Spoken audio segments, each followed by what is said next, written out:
The Benjamin Dixon Show is only possible with listener support. Go to www.thebenjamindixonshow.com to register for our blog and join the Progressive Army.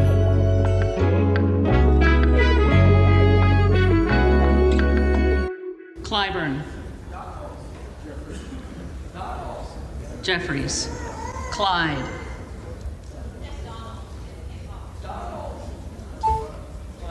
Clyde. Donald.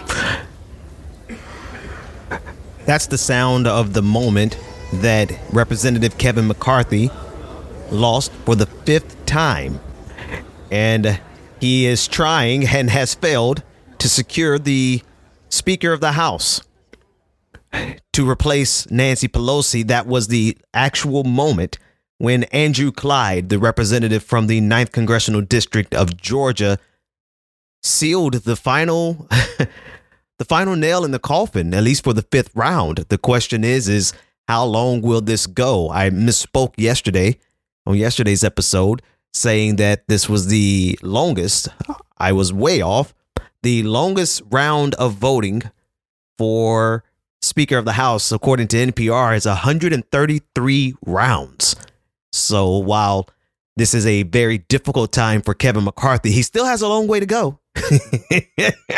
How much can he endure? He seems to be 100% committed to this victory, or at least that's how he sounded earlier today as reporters caught up with him in the corridors of Congress. We're going to continue to talk. We'll find an agreement where we all get together. We'll work through this and we'll get it done. What if your opposition grows? What if you lose more than 20 votes right now? Doesn't matter. I still have the most votes. So we could go through every name in the conference and be at the end of the day, we'll be able to get there. I don't think that he's actually going to get there, folks. I mean, the 20 or so Republicans that have committed to opposing Kevin McCarthy, they're going full scorched earth. And listen, it's funny. I refer to this as me enjoying the Schadenfreude. I normally don't cover the Congress this closely, not because I'm not into it, just because most of the time it's kabuki theater. Most of the time, it's a whole lot of nothing getting done. And this is the same example. Like, there's nothing getting done. Literally, no one can be sworn in. No committees can meet. There's absolutely nothing that can happen in the House of Representatives without the speaker seat being filled. So nothing is getting done, but the schadenfreude of it all, especially when you consider this is the Republicans' chickens coming home to roost. The schadenfreude is delicious. Republicans have specialized especially since, I would say, Barack Obama, to be certain.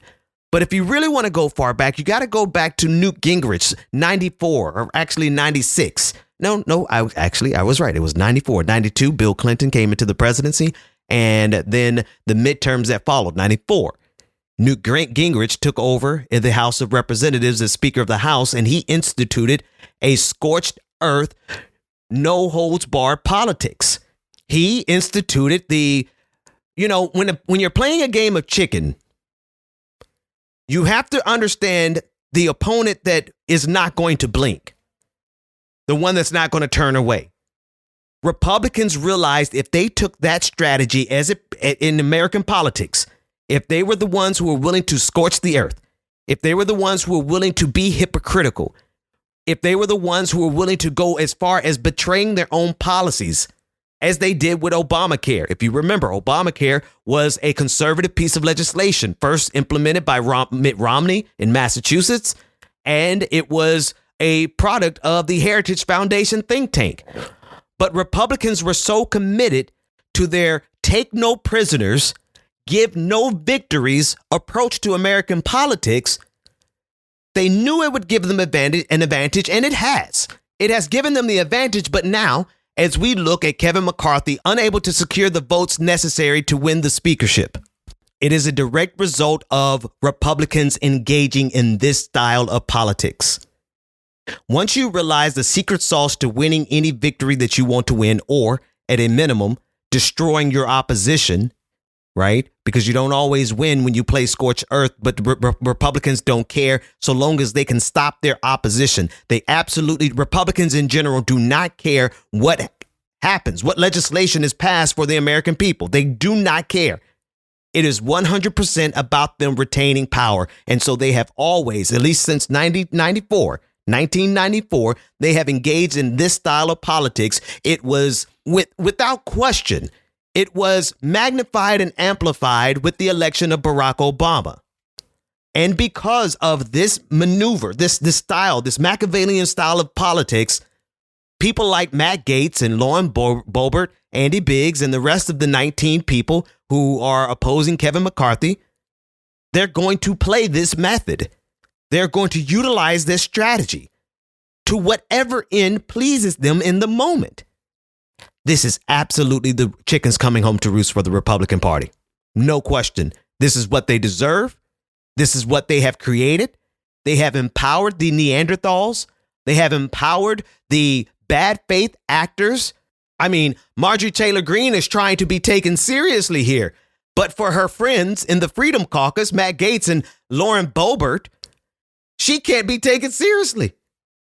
Here she is. Here's Marjorie Taylor Greene calling into the Charlie Kirk show because, you know, this teenager, this kid, I guess he's maybe older than a teenager, but received millions of dollars from an investor. And now he has the biggest stages and the biggest platforms in the country, such that Congresswoman Marjorie Taylor Greene called in to bemoan the current quagmire created by her QAnon colleagues. Well, you just saw Byron Donalds only got 20 people. Byron Donalds is not going to gain any support. He's not even a serious candidate. They have run in 2 days, Charlie. The same group have run 3 different speaker candidates. Jim Jordan is flat out telling everyone, I do not want to be Speaker of the House. He wants to be Chairman of the Judiciary, and we need him to be Chairman of the Judiciary. He told Matt Gaetz to his face right in front of me on the House floor yesterday, Matt, I do not want to be Speaker. I want to chair Judiciary. Why are you doing this? That was said right in front of me. Jim Jordan also got asked by the press yesterday in the hallways here in the Capitol. That's on video. They asked him about being Speaker, and he said, I don't want to be Speaker. I want to chair Judiciary. He's ready for investigation. And so it sounds like the 20 or so Republicans who are holding out, and of course, no Democrats are voting for Kevin McCarthy. Democrats are solidly behind Hakeem Jeffries. He's getting 212 votes every single time. But because of this small group of, generally speaking, Freedom Caucus conservatives, QAnon conspiracy theorists, anti-vax. I mean, don't get me wrong. I don't want there to be a single inch of space given between the Lauren Boeberts of the world and the Marjorie Taylor Greenes of the world, or the Kevin McCarthys of the world. Kevin McCarthy is an election denier. He stood with Donald Trump after January 6th. So I don't want anyone to mistake this to be to misconstrue this to be a competition between the reasonable establishment Republicans and the far extreme right. They are all the same. And the chickens are coming home to roost. Kevin McCarthy. I want to listen one more time because there's a lie that he said in this clip as the press got a hold of him in the corridors of Congress. Listen again to Kevin McCarthy, who is making history because he has failed on a 5th ballot, and the United States of America still does not have a Speaker of the House. What if your opposition grows? What if you lose more than 20 votes right now? Doesn't matter. I still have the most votes. So actually, you don't. Hakeem Jeffries from Crown Heights, New York, 52-year-old black man. He has the most votes, and he has had the most votes on every single ballot. So, I mean, of course, pointing out that lie would be like trying to point out George Santos's lies. It's almost a moot point because it's baked into the pie. It's exactly what Republicans do. So it's neither here nor there. But what matters in this conversation is that the amount of chaos that is being caused by this strategy, because of the strategy that the Republican Party has engaged in collectively for the last generation, we are now at the stage of a comedy, a Shakespearean comedy, where the man who has worked all of his life to become Speaker of the House is unable to achieve it because of the very strategies that he played along with all of these years. I want you to listen in to the black man who has more votes than Kevin McCarthy. Here's Hakeem Jeffries as he discusses the fact that there's so much chaos in the Republican caucus that we still don't have a Speaker of the House. Today, for the first time in 100 years, the House of Representatives failed to organize on opening day. It's a sad day for the House of Representatives as an institution. It's a sad day for democracy. It's a sad day for the American people. House Democrats are unified, ready, willing, and able to get to work on behalf of everyday Americans. We are prepared to try to find common ground with the other side of the aisle to solve problems on behalf of the American people, but we don't have a willing partner in House Republicans. And that is an understatement, as the House of Representatives is in shambles, particularly the Republican caucus is in shambles because 20 of their rebels, I guess you can call them, they're all the same. They're just 20 individuals, Matt Gaetz, Lauren Boebert, the leaders amongst them, who decide to play the same hand they've always played as Republicans, which is give nothing, take away from them everything, no matter who it destroys. That's the policy. That's Trumpism. That is literally the teachings of Donald Trump. Listen to Lauren Boebert as she discusses a call from Donald Trump, but also how I just really want you to see the tone of where this has gone and really consider, do you think these people are going to back down at all? My favorite president, call us and tell us we need to knock this off. I think it actually needs to be reversed. The president needs to tell Kevin McCarthy that, sir, you do not have the votes and it's time to withdraw. With that, I yield. Thank you. Eesh. I mean, this is what happens when you empower the Neanderthals. This is what happened when you get the village idiots and you give them a little taste of power. They don't know when to not use all of the weapons that you gave them. You all showed Lauren Boebert and Matt Gaetz, who arguably is one of the most vile congressmen in the entire country, considering the investigations that he's under. You all have empowered them. And now you're upset because they're wielding the very weapons you trained them in against you, Kevin McCarthy, Newt Gingrich, House Republicans. These are monsters of your own creation. And now Lauren Boebert gets to stand there. She's, I love that Marjorie Taylor Greene wants to be taken serious, and Lauren Boebert wants us to think that she's not dumb. But the Republican Party has empowered them and given them, and in this case, obviously, Marjorie Taylor Greene is on the side of Kevin McCarthy. But Marge, this is you're supposed to be on this side. You don't even realize Marjorie Taylor Greene wants to be taken seriously so much that she doesn't realize how much she's destroying her own brand by aligning herself with this establishment rhino, is what they would call him, a Republican in name only. Mind you, Kevin McCarthy has voted 100% with Donald Trump. Okay, with Trumpism, with the MAGA program, with the MAGA agenda. But that doesn't matter, because all that matters to these types is that they get exactly what they want, and they don't care who they hurt. They don't care if they shut down the government. And you know what? Yes, I am enjoying the schadenfreude of it all, because they earned every bit of it. Republicans earned every bit of it.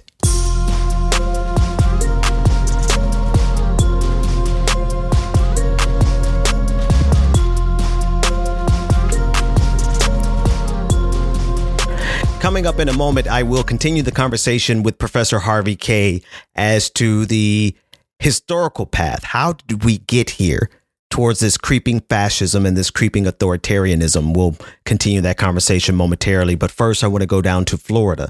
And I want us to consider the man that is in line to be the next Republican nominee for president of the United States, Florida Governor Ronald DeSantis, who on yesterday was sworn into his second term as the 46th governor of the state of Florida. I, Ron DeSantis, Do solemnly swear that I will support, protect, and defend that I will support, protect, and defend the Constitution and government the Constitution and government of the United States and of the state of Florida. Now, Ron DeSantis is next up in line to be the nominee. The Republican Party is done with Donald Trump, and so everyone is generally expecting this guy to be the nominee for the Republican Party in 2024. But that means there's going to be a lot more eyes on him, far more people analyzing his personality, which he has done, his history, which he has a lot of, particularly as the JAG officer at Guantanamo Bay, the so-called human rights attorney, who, according to detainees who were tortured, force-fed to break their hunger strike, the detainees say that Ron DeSantis, who was the supervisor, who pretended to be the good cop in the bad cop situation, he took great pleasure in the type of torture that he was able to supervise. The same one, Ron DeSantis, who now is playing the war on woke card. This is what he does all day, is the war on wokeness. In fact, that's what he focused on in his speech. That's what he focused on in everything that he did in his first term as governor. The attack on the LGBTQIA community through legislation, the Stop Woke Act, which I'll talk about a little bit more later. Like, this is all he does. But at first I thought that it was, and a lot of times I described it as a sleight of hand, because Ron DeSantis is really good at using culture wars to distract from the fact that he's giving tax breaks to corporations from Florida residents, right? He's really good at that. But when you look into his past, according to the New York Times, Ron DeSantis used to write pro-Confederacy and pro-slavery papers, articles. So, while he knows how to use this as a sleight of hand, this guy is really a throwback to Jim Crow. Listen to a bit more of his inauguration speech from yesterday. From the streets of Hialeah to the Speedway in Daytona, from the Okeechobee all the way up to Micanopy, freedom lives here in our great sunshine state of Florida. We reject this woke ideology.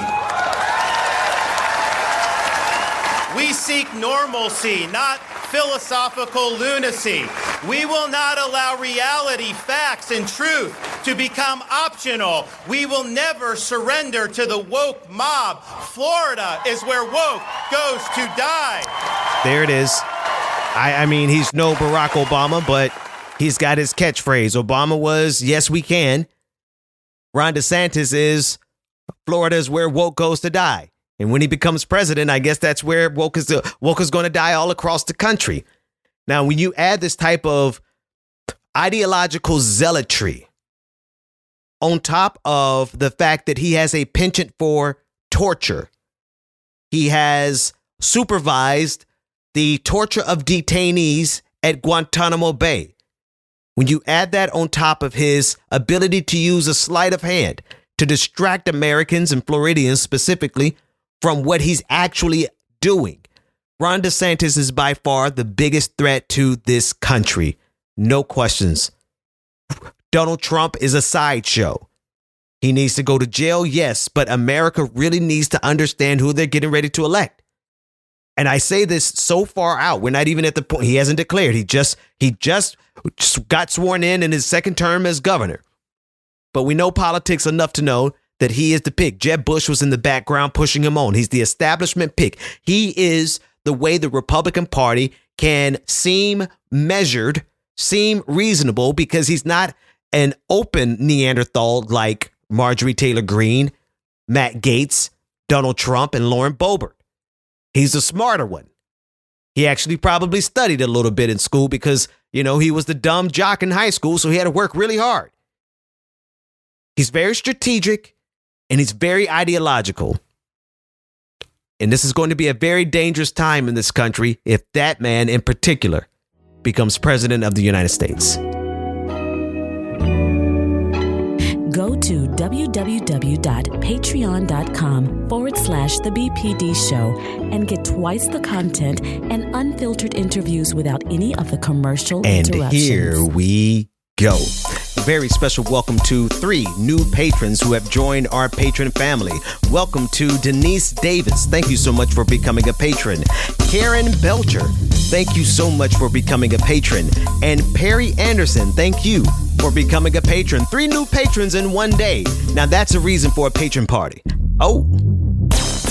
You too can become a part of this prestigious and prodigious patron family by going to patreon.com/The BPD Show, where you get twice the content, none of the commercial interruptions, and you get access to our bi-weekly patron party. We're just waiting on DJ Exclusive to feel a little bit better, and we're getting back to our patron parties. Patreon.com/The BPD Show, and we'll be back right after this break.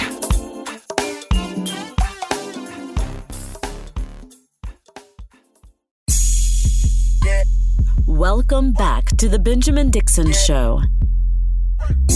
Visit us online at thebenjamindixonshow.com.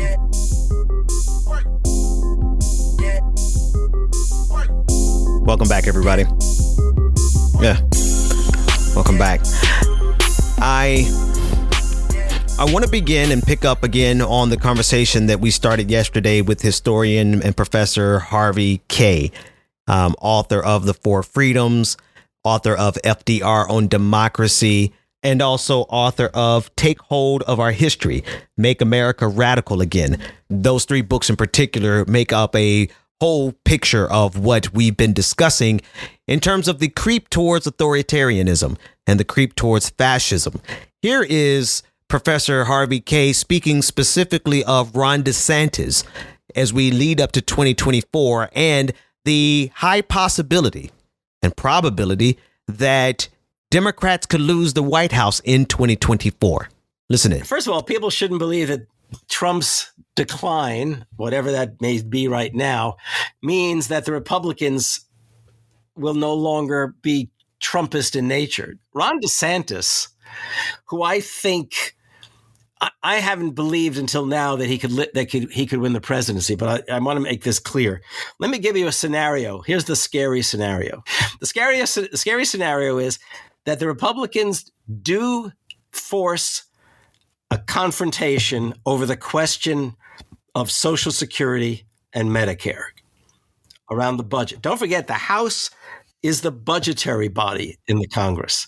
Will Biden and Schumer withstand the demand by the Republicans to cut into Social Security and Medicare? One thing that I worry about even more, what if a recession does happen between now and 2024? If a recession happens, a Democrat can't win election in 2024.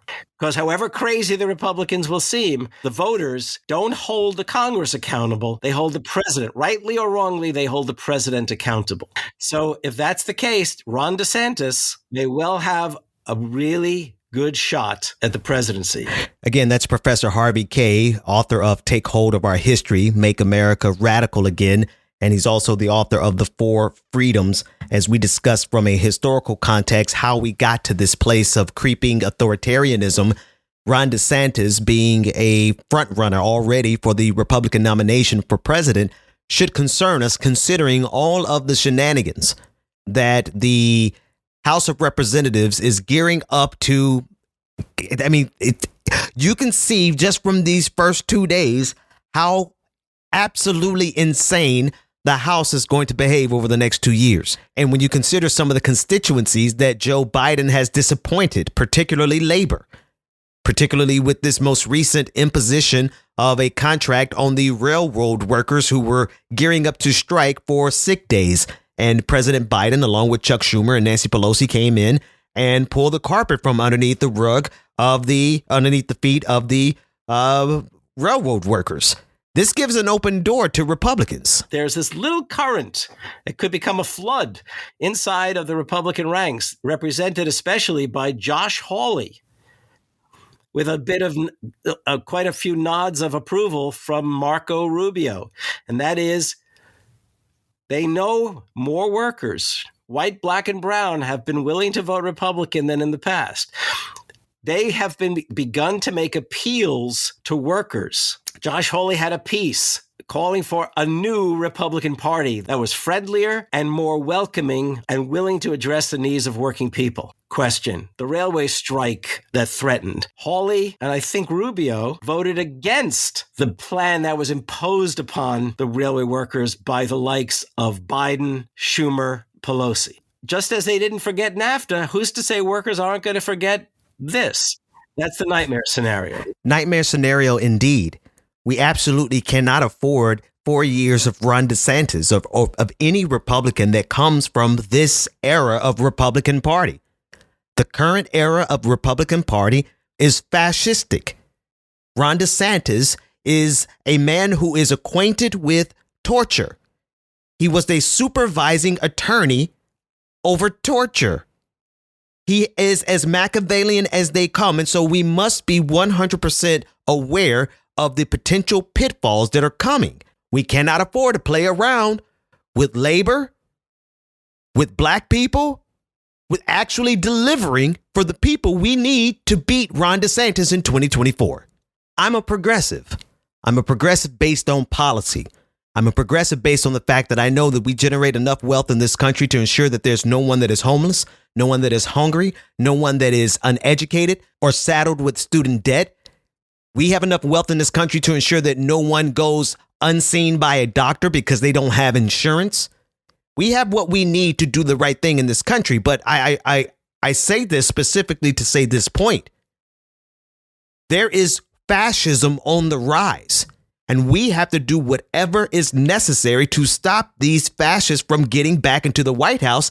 And we should never have allowed them to get back control of the House of Representatives, because we see the madness that they are engaging in right now. Even if not all the Republicans are fascists, they're conservative to reactionary. And the coalition that Trump would have brought into the White House again. Whew, and DeSantis is, we know who he's been friendly with. That's Professor Harvey, Kaye, author of The Four Freedoms, What Made FDR and the Greatest Generation Truly Great. Also author of Take Hold of Our History. I'll have one more part from Professor Kaye on tomorrow. That's it for today's episode. But before I go, let me double check to see if there is a Speaker of the House yet. Let me just scroll a little bit. No. As of the end of this recording of this episode, we still don't have a Speaker of the House. But no fear, Kevin McCarthy. You've only lost 5 times. 133 is the record. And if the ego of Lauren Boebert and Matt Gaetz is any indication, you very well may make it to that. And, I think we should enjoy it all the way. Let the Republican Party destroy themselves, because they have allowed themselves to use a strategy that is detrimental to humanity. A no-holds-barred, scorched earth, burn it to the ground strategy. Brought to you by Newt Gingrich in 94. Brought to you again by Donald Trump, and even brought to you by Kevin McCarthy, which is why it is so delicious to see him going down in flames the way he is. Go to patreon.com/the BPD show to get access to the next half. I got to go a little bit deeper into the conversation around Ron DeSantis and all of his fascism, including what he did with COVID-19, as well as what he did with the Stop Woke Act. And we'll also be talking about the New York PD, the NYPD, as they aided and abetted the Proud Boys. We all know that jumping the turnstile in New York is a punishable offense. Well, after a protest in New York by the Proud Boys, the fascist group, the Proud Boys, they were escorted by the NYPD to safety and through the turnstiles without paying any money. We'll discuss that briefly. Patreon.com/the BPD show to get access to that and to get access to our upcoming patron party. That's patreon.com/the BPD show. Thank you, everyone. For those of you who are coming over, stay tuned. Everyone else, I'll see you tomorrow.